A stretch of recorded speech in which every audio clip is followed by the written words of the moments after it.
Ukraine may postpone elections.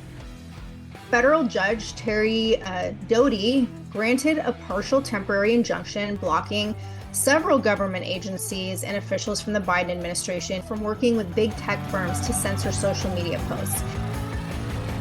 I'm Stephanie Keith. And I am Tara Manjakovic. And we are unapologetically outspoken.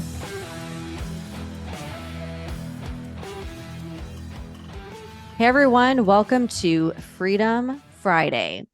So Tara, you know how the left loves to talk about all of the different things that are a threat to democracy? Yes. Like Trump, misinformation, disinformation, the unvaccinated, Republicans, conservatives, January 6th, or basically anything or anyone that differs from them in any way. I mean, we are funding Ukraine's war with Russia to quote unquote defend democracy, right?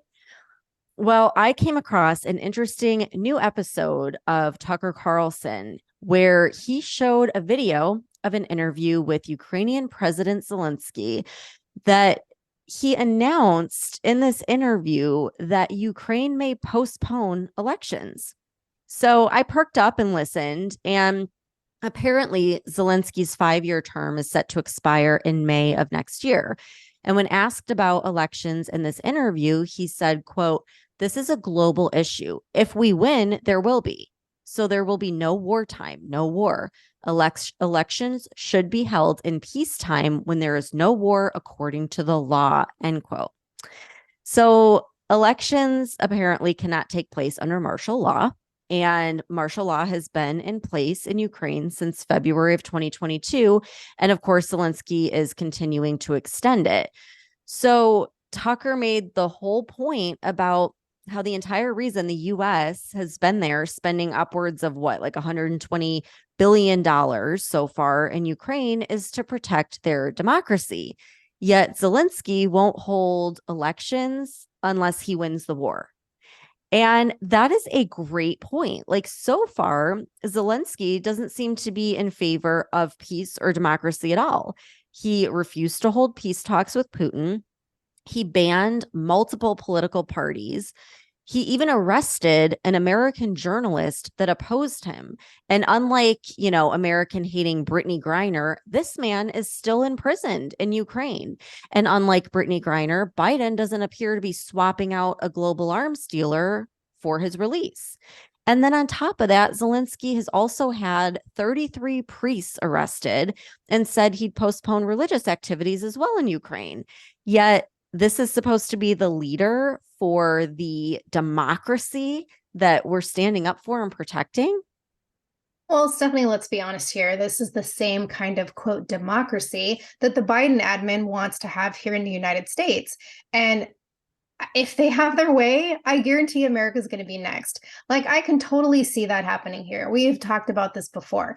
People keep thinking all we have to do is hang on until 2024 and Biden will get replaced. And if the Republicans get their shit together and they back a solid candidate, especially if that ends up being Trump, I guarantee you the Cobb Mafia is going to come up with some kind of plan or crisis or another pandemic or martial law or something to keep the election from happening. It's the same fucking thing. Oh, they'll definitely pull out all the stops and probably take a page out of Zelensky's little wartime playbook that he's playing by right now. Now, Ukrainian legislation mandates a parliamentary election by October 29th of this year, which means that campaign parties would have to start soon, like the end of August. And so in order to do that, Kiev, I don't know which way to pronounce it, but every time I watch a news clip, someone pronounces it differently. But anyhow, they would have to end martial law by the end of August, which I don't foresee that happening. And elections for president would take place in March of 2024 for Ukraine. So the Parliamentary Assembly Council of Europe has been urging Zelensky to prepare for these elections, but he doesn't seem to be doing anything to make that happen. And just like you said, I can totally see this being a move for Biden. Like, he has been pushing us closer and closer to World War III every chance he gets. And maybe part of that reason is because that would then give him the option to postpone elections. And even though it's never been done before in US history, like I don't put it past them. They will literally do anything to keep Trump from getting in office again, like anything. And, something else that's interesting is just a few days ago, Pentagon spokeswoman Sabrina Singh said that there's an accounting error over the past 2 years that results in an additional $6.3 billion that, can now just be used in Ukraine. Like, I'm sorry, what? How do you make an error so huge that you are billions of dollars off? Like, to me, that seems super shady. And Tara, remember how I said the last time the Pentagon had a huge accounting error? A plane hit the accounting department of the Pentagon during 9/11. How do errors of this magnitude happen twice? And like not just twice in history, like twice in my lifetime. Like, I'm sorry, but I call bullshit. Like, this is super shady. Am I like overreacting here? No, okay, check this out too. So, according to an article in USA Today this past Wednesday, a top Kremlin official, Russian Security Council Deputy Chairman Dmitry Medvedev, stated that the war in Ukraine would end within days if the West, aka us, would stop shipping weapons to Ukraine. And he apparently also alluded to the fact that if not, this war could continue for decades and would, quote, quite probably end in nuclear war. And specifically, he stated, quote, actually, any war, even a world war, can stop very fast, either if a peace treaty is signed or if one does what the US did in 1945 when it used its nuclear weapons at Hiroshima and Nagasaki. They indeed ended the war campaign back then at a cost of lives of almost 300,000 civilians, end quote. But Stephanie, let's send another $6.3 billion worth of weapons to the Ukraine to support the, quote, president who is actually a fucking dictator. And let's see how many more people we can help kill. And we've already spent, like you said, around 120 billion on aid to Ukraine since the start of the war. And according to the Council on Foreign Relations, this was a report back in May, so like 2 months ago. At that time, 46.6 billion was for military weapons and equipment alone. So while we sit here and we let our own military defenses and resources dwindle to quite literally the lowest they have ever been, and China is simultaneously building up their military defenses to record levels, we choose to continue to send Ukraine thousands and thousands of like full-blown armor systems, anti-aircraft systems, TOW missiles, armored bridging systems, mortar systems, rockets. We've sent thousands of tanks, armored vehicles, helicopters, explosive drones, coastal defense ships, radar, satellite, like the list goes on and on. There are pages and pages breaking down all of the equipment if you go to the Council on Foreign Relations website, which is cfr.org. It's all there. And this website also shows the breakdown of the insane amount of money that we've sent to the Ukraine compared to like Afghanistan and other countries. And meanwhile, people in America are struggling. Our debt is through the roof with constant threat of economic collapse. The BRICS nations have ditched the US dollar. China's at our fucking doorstep, ready to take over or already in progress. And instead of taking care of our own people, we focus on destroying our country with, like false propaganda and censorship and manufactured racism and all this DEI gender bullshit, weakening our youth and our children, getting rid of our energy independence, and trying to suppress American freedom. And at the same time, there's this push by the European Union to double down on support for Ukraine.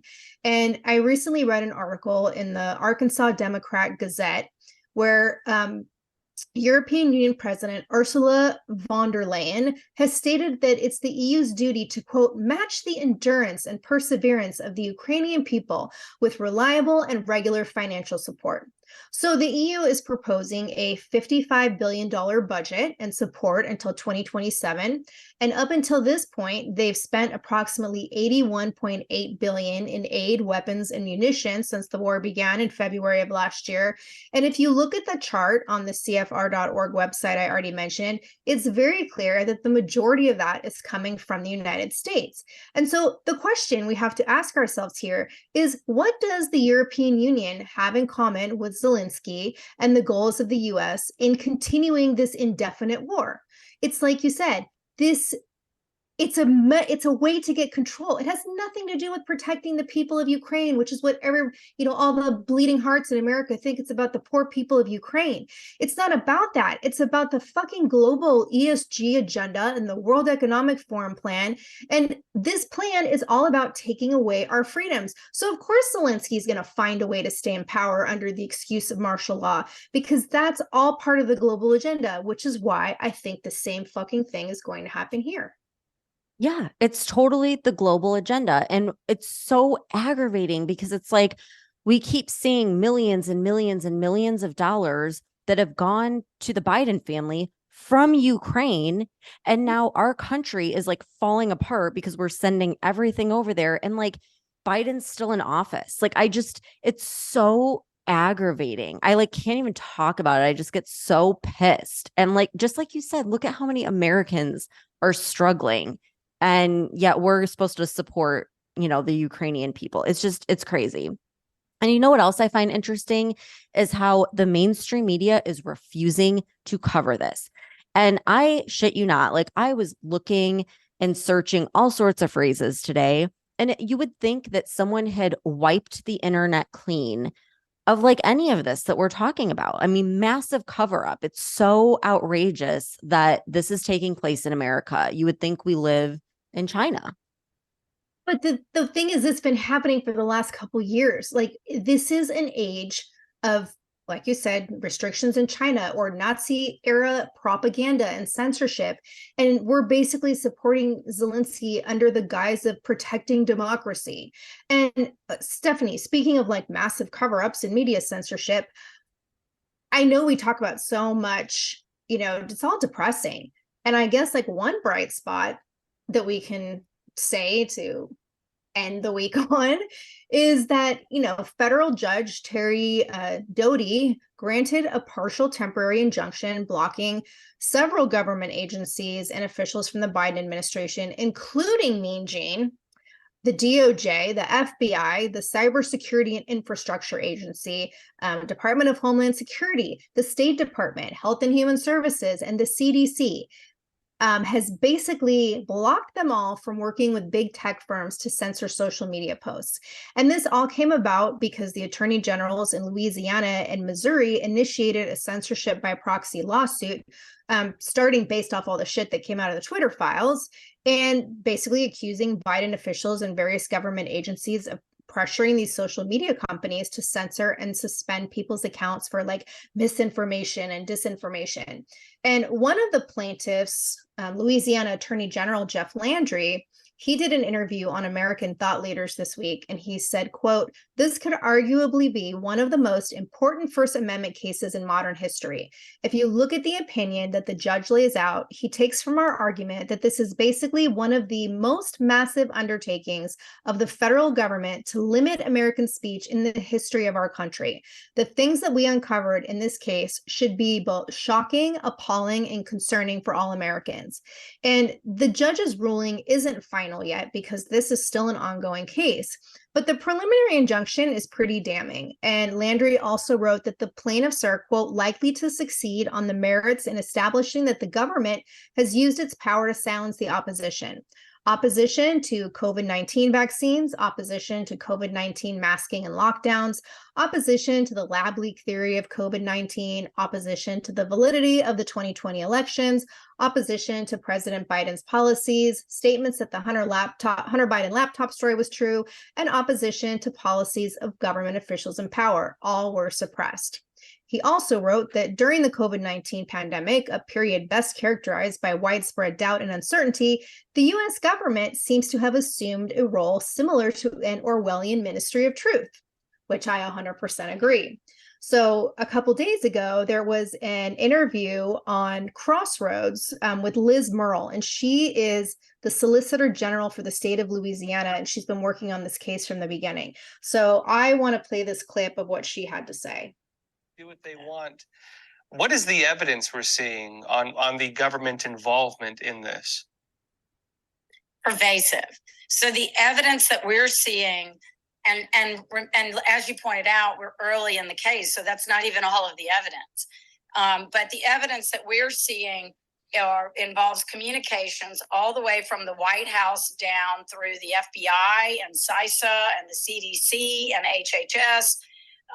Even the Census Bureau was involved in directing, coercing, and then directing the tech companies on what to take down. So they were targeting specific speakers at one point. Initially it was categories of speech like anything that might have caused vaccine hesitancy. And then there were certain speakers like Tucker Carlson and some other people that were specifically targeted because they were popular speakers and the government did not like what they were saying. That's a shocking, thing for the government to be doing. And now they're not, they don't apologize. In fact, they haven't disputed any of these facts. Wow. Well, I saw not only are they not apologizing, it looks like they're trying to keep the power. So what's going on with this? Which is, we're in such an upside down world these days. And it's pretty shocking when the federal government is claiming to have the power. Remember, the federal government is a government of limited power. It's power that was only given to it through the Constitution that was created by the states and the people who created this thing. And now it's turned into a monster that's eating up its creator. And I think that's really shocking to see such a widespread enterprise that is unapologetically out violating people's First Amendment rights. Unapologetically violating people's rights. Well said. And that's why we are unapologetically outspoken about all the shit that's happening. Mm-hmm. And then according to, I read an article in the Epic Times, and I just want to tell everybody what the injunction actually states. So it says, quote, specifically, these agencies and their staff members are prohibited from meeting or contacting by phone, email, or text message, or engaging in any communication of any kind with social media companies, urging, encouraging, pressuring, or inducing in any manner for removal, deletion, suppression, or reduction of content containing protected free speech. And these agencies are also barred from flagging content on posts on social media platforms or forwarding them to companies with requests to have them removed or otherwise suppress their reach. And the exception to this injunction is that apparently government officials can contact social media companies to alert them of criminal activity or threats to national security, and anything about like posts intending to mislead voters about voting requirements or procedures. And so, of course, the Biden administration almost immediately announced that they have plans to appeal this order, and DOJ lawyers filed the notice of appeal on Wednesday. And they're, of course, claiming, oh, no, we weren't trying to coerce social media companies to censor people. Our intent was just to stop the spread of misinformation and disinformation about COVID, the election, and the Hunter Biden laptop story. But Stephanie, do you think with this preliminary injunction that means they're going to stop suspending our TikTok account? That would be great. I mean, maybe they'll stop shadow banning us on Facebook and Instagram for once. But, it's so funny because they keep saying, oh, they're trying to stop misinformation and disinformation. Yet now we know, we have the facts that they were spreading it. They were spreading all the lies about COVID. So it's just crazy. And what drives me crazy too is that the Biden administration is appealing this. Like, they are basically going against the First Amendment. Like, it's bad enough that they already interfered with social media and got caught. But now they're publicly admitting that they want to continue influencing social media and in the process influencing the American public and elections. Like, how is that any different from Zelensky or Putin? It's like this administration and these leftist elites, they just think that the law doesn't apply to them. And Biden literally laughs at reporters when they ask about things like the millions of dollars his family received from China and Ukraine. Like, they just think it's a joke. And it's so aggravating as an American citizen watching this unfold. It's like, you can't even believe it. But I mean, you can't make this shit up, right? And then look at just the past couple of weeks. It's like we talked about before in a previous episode, the naked trans woman flashing cameras on the White House lawn with the backdrop of the pride flag taking center stage, the cocaine that was found in the West Wing of the White House. Then you have Jamie Comer now saying that the current total of money received by the Biden crime family is at 10 million, but he thinks that by the end of the week, it could be as high as 40 because they've only looked at a couple of banks so far. And then the same week, Hunter Biden gets hit with a felony for gun crimes. He shows up at the White House event that a convicted felon would never otherwise be able to attend. And then on top of that, they're refusing to allow RFK Jr. to run as a Democrat, nor will Biden dare do a debate with anybody. And Biden clearly has dementia and falls and has these gaffes constantly, and it's getting worse and worse, yet no one's allowed to talk about it. And like, this is shit that's just happened in the past 2 weeks.